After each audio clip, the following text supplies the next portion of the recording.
Right, the guide to cooking a perfect steak. Hot pan.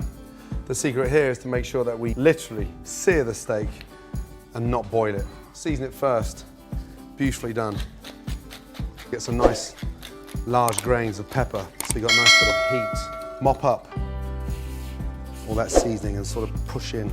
The four most important part is to make sure you take them out of the fridge 20 minutes before you actually start cooking them. Cooking a steak that's stone cold in the center, you're gonna have to overcook it on the outside. Pan's just started smoking, touch of oil in, roll that round, and then just lay the steaks away, always away from you, and let the pan do the work.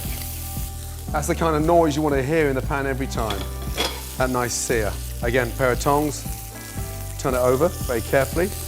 Literally 30 seconds in the pan, you can see the color. Beautiful. That layer of fat on the back of the sirloin, you want to render that down as well. That's it there. So hit that into the pan. Use the pan to your advantage. Tilt the pan, let all that hot fat, olive oil run down the back, and it starts to sear the steak even better. You put a little bit of garlic in. Nice little flavor of the steaks. Doesn't need to be peeled, just lightly crush and then that gives a really nice flavor to the steak. Turning every minute so you got that nice even color.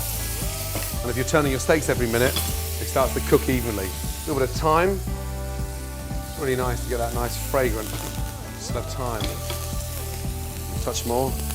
I quite like my steaks rare, so rare is here, opposite the palm, at the top.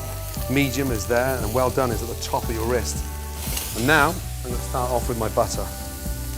Little knobs of butter. And this is where the steak starts to take on a completely different flavour. Tilt the pan, then just baste the steaks. That fried thyme, that garlic. Nothing's burning, and that's why we started off with olive oil. Get the garlic and sort of brush the garlic over. Off with the gas. Take them out. Beautiful. Let them rest. And off. And then from there, slice. Rare, going on to medium rare. Delicious.